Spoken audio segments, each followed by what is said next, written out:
Hey, everybody, it's Penny with Pennywise Coaching. I'm so excited to be with you today. And I wanted to interview Karen Mcnenny with the Good Divorce Coach. And she actually was so sweet and had me on her podcast. So we want to hear a little bit more about that you can follow more around her. But we had such a great conversation. We thought it would be fun for me to kind of turn the tables and get to ask her a few questions. So I'm excited to have you, Karen. Thanks for Yeah, coming. And for wearing polka dots because apparently it's a polka dot kind of day. it's a polka dot So kind of day. Thanks for having me. And hello to all of your followers and those who are getting Pennywise. Great tools to pass on to my coaching clients as well. Really nice to connect. Thank you. yeah, we've had an interesting conversation just in the overlap of our lives and our services. And so while I don't necessarily focus on divorced people, I've worked with a lot of them because that impacts their finances significantly, right? And sadly, unfortunately, sometimes we're not really looking at it that close until we're going through a big change like that. So I wanted to kind of learn a little bit more about the services that you provide and ask you a few questions about that. So do you want to give us just sort of an overview first about your business and what that Yeah. looks like? I think money is the first thing that comes to mind when people start panicking about their kids and their financial stability. Sure. And so at the Good Divorce Coach, my sweet spot is working with couples who are looking for an amicable path, that they don't want to blow things up. They want to have two stable households. Often they're raising children side by side. And I think we call the lawyer to get divorced, but who do we call when we need to know how to be divorced Mm, and live in the journey of what often is a lifelong relationship? I remind my clients the marriage is ending, but if you share children, the relationship is not. And I like to take people kind of soup to nuts, A to Z, through the experience. And there's so many little micro actions and decisions along the way that cast a really long shadow over the course of people's lives, and everything from helping them know how to speak to their children to then transition schedule and how to liberate that over time, how we're managing real estate, what are the division of assets, how do we talk about the galaxy of people around us who are influencing our divorce, the well-intended moms and dads and aunts and uncles, and how do we prevent the legal system from hijacking our divorce process. And I really believe it is a path to the best intended outcomes. So if you can sit in the room with your soon-to-be ex-spouse or your ex-spouse, and you are looking for a path that is more collaborative and full of grace and respect, then the Good Divorce journey is probably for you. mm. Yeah, I've not heard of somebody who does that before because I think we all know about attorneys and maybe even meeting with your financial advisor or something, but I think navigating the long-term impact is better for everybody involved, right? Absolutely. And um, they've spent a lot of years together potentially, and like you said, they're probably going to be in each other's circle for a while. So how do you do that with grace and ease? So, well, great. Well, give us a little bit of a story or two about things you have noticed along the way as how divorce has impacted the finances. What are some of the high level things and maybe some things we haven't thought about that people need to realize how money and divorce go hand in hand and maybe any stories you have of things that are cautionary tales for people to avoid. Yeah. Money is a hot spot in most relationships. And if the relationship is unraveling, it's going to get really spicy, potentially. So, one of the first things is that I remind people that what we're trying to accomplish is to create two stable homes. So, rather than looking at a scarcity model and it's a land grab for everything, it really is, we have a responsibility, and I'm speaking to co-parents here, those that are going to continue their financial entanglement, um, is that they may be going for the scarcity model, that there's not enough, rather than how do we make sure that we both have enough? Because then that creates abundance for our children. So for instance, I know one family, as they were getting ready, they were separating finances. One spouse was moving out into a new home, but they recognized that this new second home is still a responsibility to the family. So they kept a stash of shared money to hire the U-Haul and the movers to get belongings to the second house, right? That's a shared expense that they committed to. And then, we have 2 couches, we each take a couch, but we only have 1 dining room table and we only have 1 set of bunk beds for the kids. So we have some furnishings that need to be purchased for the new family home. So that also came out of a shared bucket, rather than the one parent who is moving out having all of the financial burden. And again, this is in the best case scenario when there's some equality and collaboration, and that they see we together are establishing 2 new comparable family homes. And so we together need to commit resources and time and energy to that, so that no one is left, right? We're always trying to find this kind of equilibrium. The other thing, and you might have a thought about this, Penny, is we talk a lot about what's equal, and well, that's not fair. And so I'm more inclined to speak to people about what's appropriate, what feels appropriate, and that fair isn't always equal. We talk about that with teenagers too, like, well, that's not fair. And how come they get the car and I don't? Like, well, because you have 6 Ds and they have 6 As. So there's going to be different treatment. And so it isn't always that it's apples to apples. It's what feels fair and appropriate, and trying to find that as an intention versus every little penny and dime. So someone in the spouse relationship might say, I don't even want the camper or the boat because I can't pull them. I don't want to deal with them. I'm happy for my partner to take those. And they have a value of $20,000. So we have a little, it is the prerogative of this other parent to say, I don't need to equalize that. You can have the boat and because you're going to pay for all the gas and the insurance, and take the kids camping and boating and that. And I want that for our children. I want those items to be in our house. So if you're willing to take them over, and they just say, that's a wash. But they might also say, you're going to have those. And so there's a 20,000 gap, and reminding people there's lots of ways to close that gap. It might be a cash payout. It might be an exchange of belongings. You take the boat and the RV, I'm taking the grand piano, the king bed, and the Prius, right? Or whatever it might be. And we sort of go, those belongings. So that might be a way to equalize. Cash is a way to equalize. Sometimes it's also our retirement plans. And this is one way where we can make an equalization without penalty. Often, if we're taking money out of retirement and moving it somewhere else or utilizing it, there's a penalty. And a lot of investment firms, if you work with them, we, the legal team, you should ask, will provide the appropriate paperwork so that we can do a shuffling of money, changing of beneficiaries. That's a thing people forget about, like, my former spouse is the beneficiary on everything. Right. Do I need to change that? So we can also equalize by kind of moving money in between accounts. I just worked with a couple and it was beautiful. We had everything equalized. And then dad said, I really feel like I should move some money from my retirement into her retirement account. We're like, well, you don't have to. Tell us more about that. And he said, well, she didn't work for 7 years and stayed home, which meant she was putting less money in her retirement account while she was doing the work of raising the children. And so I want to offset that. Wow. Those are the kinds of outcomes that we can get when we're working with a divorce coach, so that, again, we're finding where's the abundance. We want everyone to be solid. It is in your best interest for your former spouse to be financially solid. Wow, that's huge.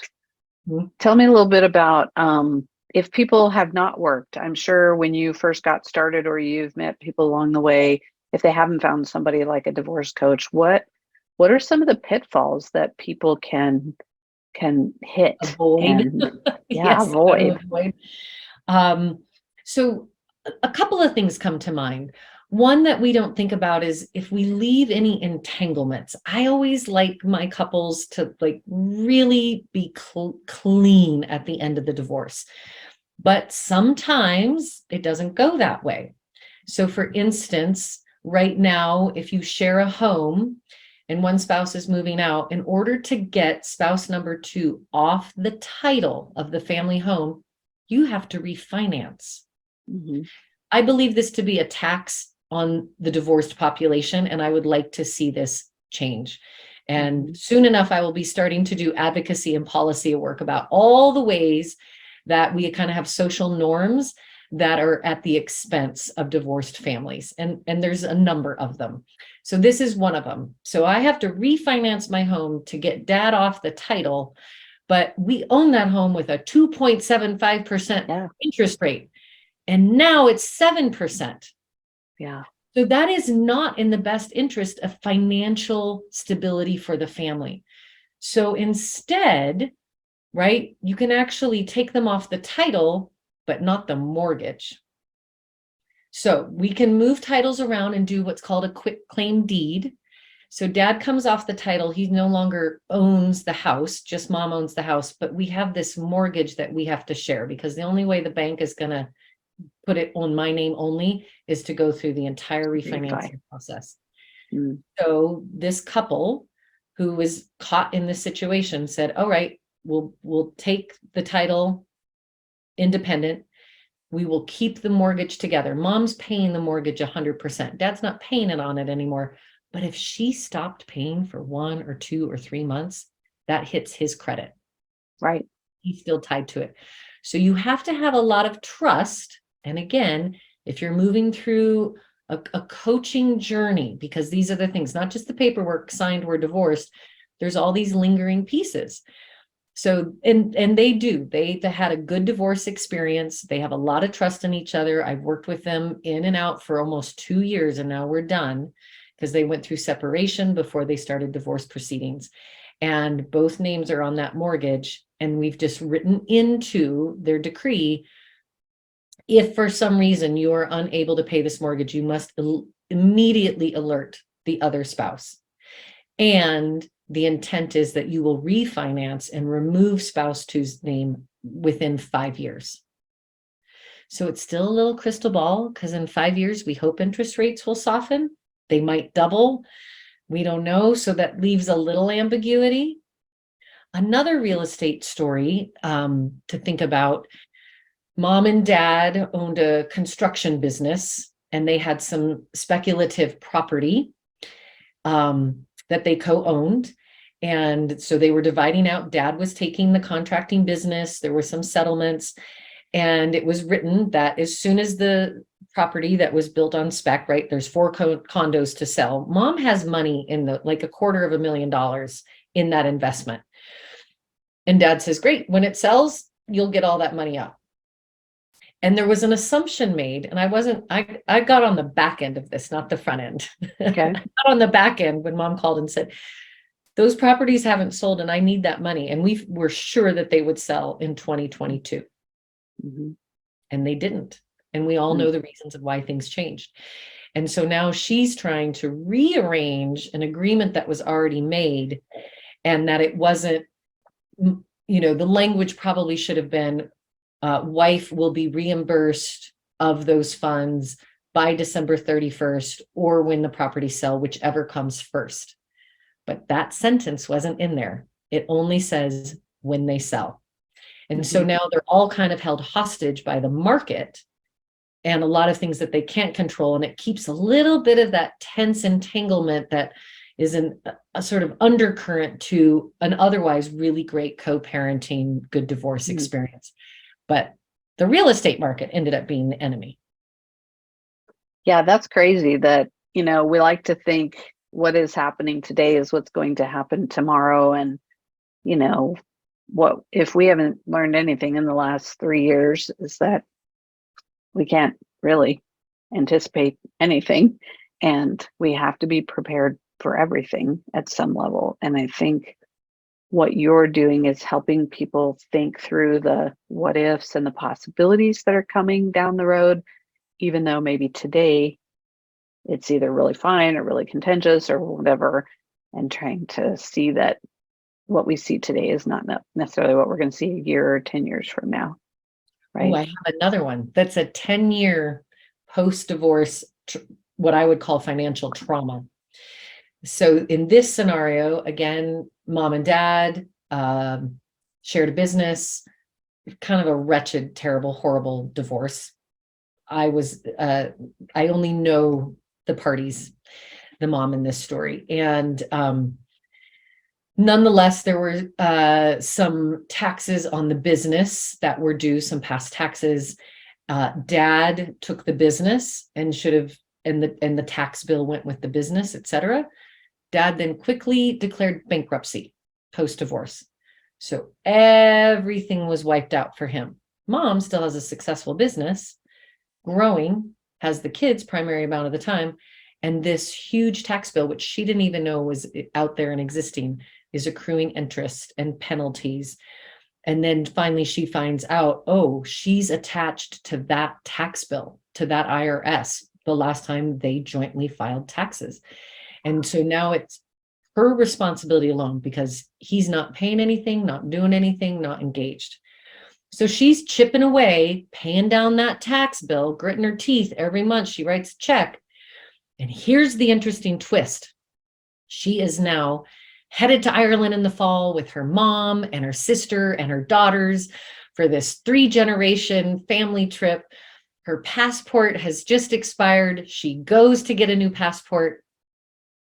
They will not give it to her because she has an IRS debt. Really? All of those government bodies are tied together. And when she went to apply for her passport, they went, oh, you've got this massive debt, which she cannot pay off in full. She has been paying down, working with them. Hard to say what will come of that.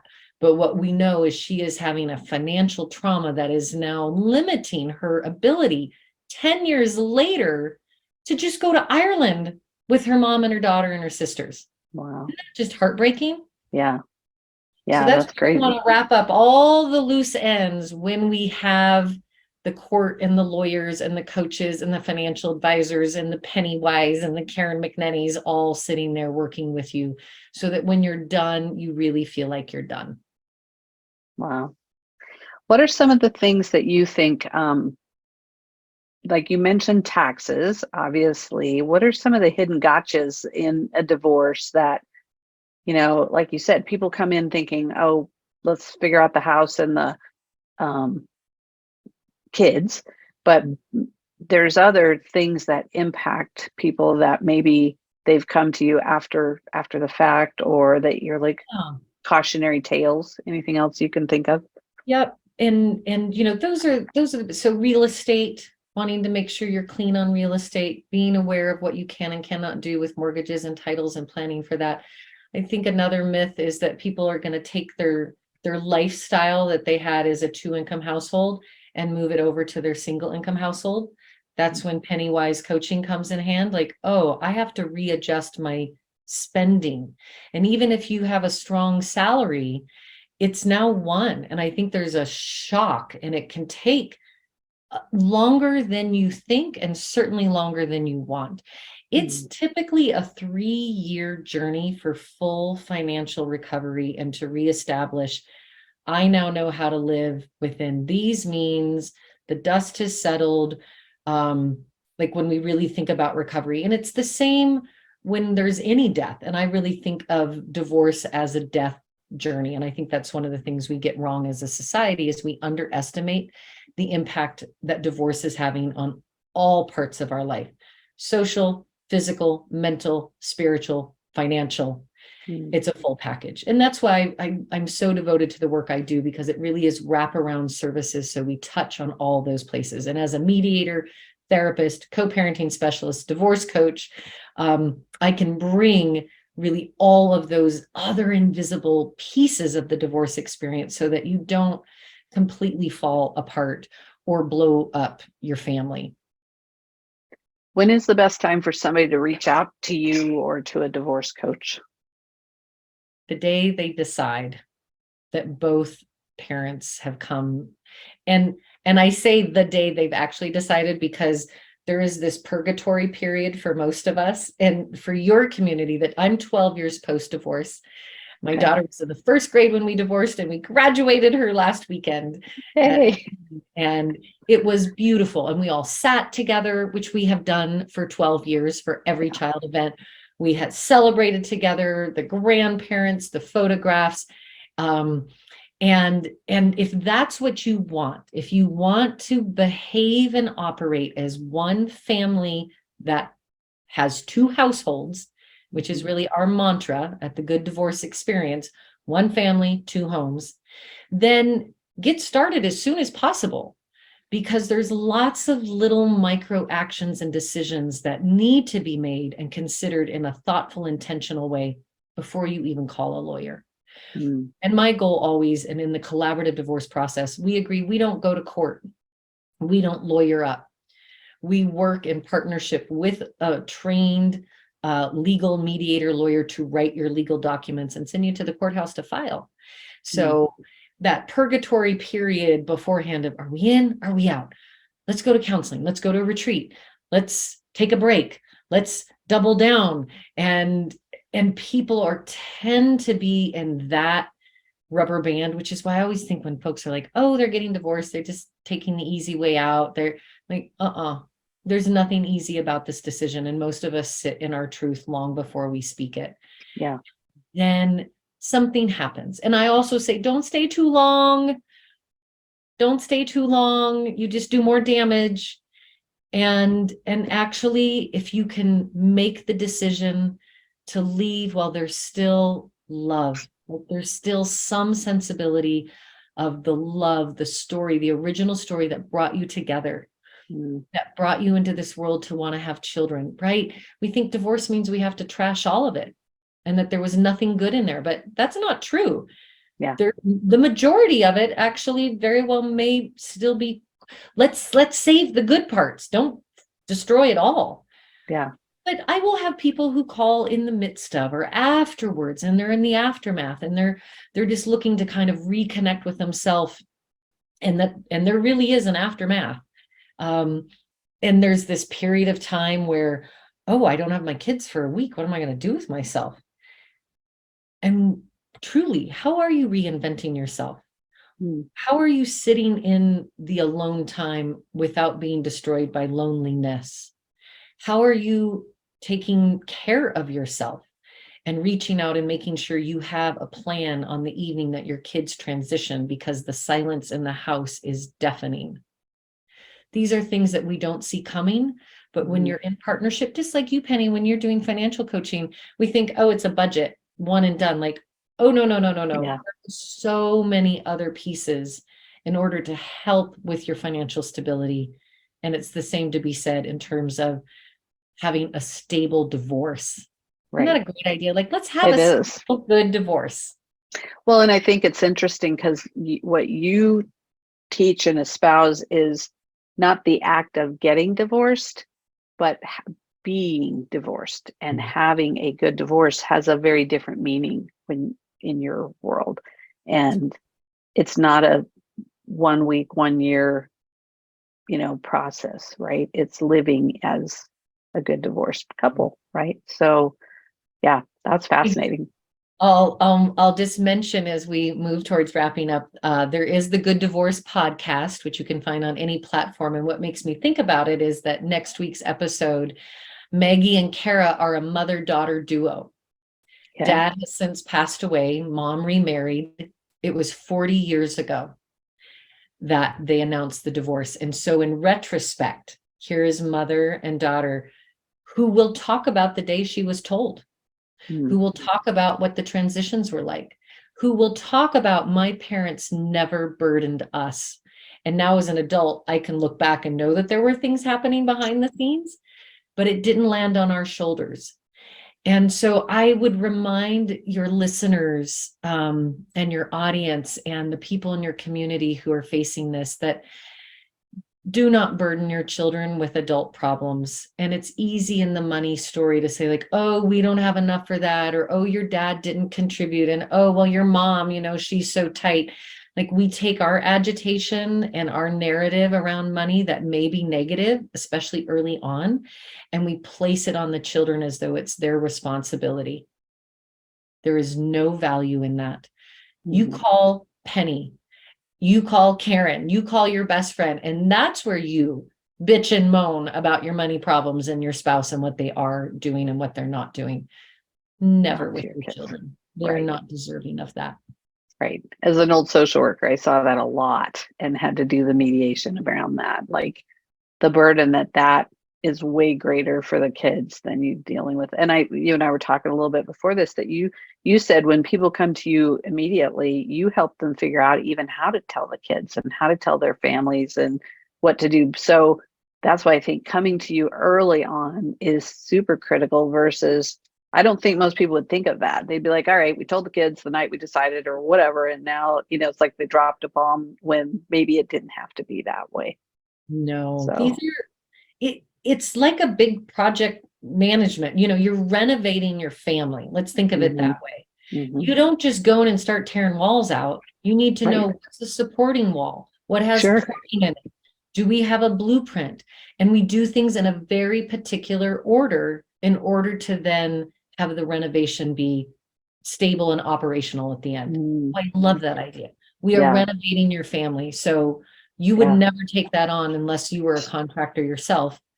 And people don't know how to get divorced. Most of us don't Yeah. know how to manage our money or our Right. relationships. We're learning it Well, as and even if you've been divorced and, maybe you're having a second divorce or something like that, that if you could do it better, I think having some wise counsel in many areas of our lives makes a lot of sense. absolutely. So, well, great. This has been really fun. And as always, I think you and I click really well and I love what you do. And I feel like we're two sides of the same coin, but um, tell my people how to find you and how to reach out to you if they're in need of your services. Yep. So on any podcast channel, you will find The Good Divorce Show with Karen Mcnenny. And I interview, as I mentioned, couples who've come through divorce, adult children of divorce, as well as Penny's. Our episode is there.